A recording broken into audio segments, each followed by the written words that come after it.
అంతర్జాతీయ చమురు సంక్షోభం నేపథ్యంలో దేశంలో పెట్రోల్ డీజిల్ వినియోగం తగ్గించుకోవడం కోసం ప్రధానమంత్రి పిలుపు మేరకు AP CM Chandrababu Naidu deputy CM Pawan Kalyan తమ కాన్వాయ్లో వాహనాలను తగ్గించుకున్నారు.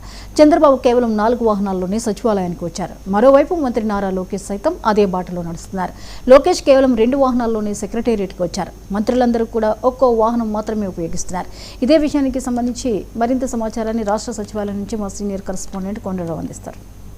నేపథ్యంలో అటు ప్రధానమంత్రి నరేంద్ర మోడీతో పాటు రాష్ట్ర ముఖ్యమంత్రి చంద్రబాబు నాయుడు కూడా పెట్రోల్ డీజిల్ వినియోగం తగ్గించేందుకు కూడా తన కాన్వాయ్ని తగ్గించుకున్న నేపథ్యంలో ప్రధానమంత్రి నరేంద్ర మోడీ పిలుపు మేరకు రాష్ట్ర ముఖ్యమంత్రి చంద్రబాబు నాయుడు 50% కాన్వాయ్ని తగ్గించుకుంటూ 4 వాహనాల్లోనే రాష్ట్ర సచివాలయానికి కేబినెట్ సమావేశానికి రావటం జరిగింది. మరోవైపు మంత్రులందరూ కూడా రాష్ట్రంలో ఉన్నటువంటి మంత్రులందరూ కూడా సింగిల్ వాహనంలో కూడా ఉదయం ఏదైతే బ్రేక్ఫాస్ట్ మంత్రి లోకేష్ బ్రేక్ఫాస్ట్ సమయంలో ఒక వాహనంలోనే రావటం జరిగింది. మరోవైపు మంత్రి లోకేష్ కూడా ఒక వాహనంలోనే వచ్చారు. ఒక వాహనం అంటే మీకు మినీ బస్సు ఏదైతే ఎస్ఎస్సి కమాండ్ ఉందో ఆ కమాండోకి మినీ బస్సు కూడా ఏర్పాటు చేయడం జరిగింది. మంత్రి లోకేష్ ఒక వాహనం, కమాండోలకి వాహనం, 2 వాహనంలో రాష్ట్ర సచివాలయానికి రావడం జరిగింది. మరోవైపు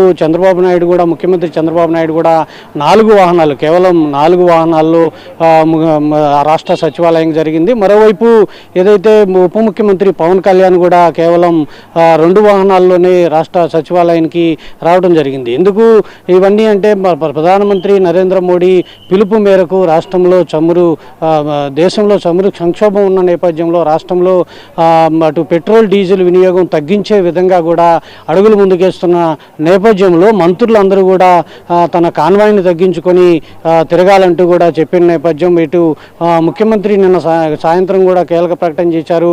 రాష్ట్ర పర్యటనకి కూడా జిల్లాలకు వెళ్ళినప్పుడు కూడా అక్కడ పరిస్థితిని బట్టి కాన్వాయ్ని ఉపయోగించుకోవాలి తప్ప ఎక్కువ వాహనాలు ఉపయోగించడం వల్ల మనం నష్టపోతాం. కాబట్టి చమురు ధరలు విపరీతంగా పెరుగుతున్న నేపథ్యంలో ఒకవైపు సంక్షోభంలో ఉన్న నేపథ్యంలో వీటన్నిటినీ కంట్రోల్ చేయడానికి మనం పెట్రోల్ డీజిల్ వినియోగం తగ్గించాలంటూ కూడా చెప్పిన నేపథ్యం. ఈరోజు కేబినెట్లో కూడా కీలక నిర్ణయం తీసుకునే విధంగా కూడా రాష్ట్ర కేబినెట్ సమావేశమైంది. ఒకవైపు ఏదైతే ఉద్యోగస్తులకి వర్క్ ఫర్ హోమ్ కూడా ఇచ్చే అవకాశం ఉంది, అంటే ఇంట్లోనే పనిచేయాలి అనే విధానంతో కూడా ముఖ్యమంత్రి ఈరోజు మాట్లాడే అవకాశం ఉంది. ఇంట్లో పనిచేస్తే పెట్రోలు డీజిల్ వినియోగం తగ్గించే విధంగా కూడా చేస్తున్న నేపథ్యంలో అటు ప్రధానమంత్రి పిలుపు మీదకు అటు ముఖ్యమంత్రి చంద్రబాబు నాయుడు కావచ్చు, ఉప ముఖ్యమంత్రి పవన్ కళ్యాణ్, మంత్రులందరూ కూడా ఈరోజు ఉదయం సింగిల్ వాహనంలో రాష్ట్ర కేబినెట్ సమావేశానికి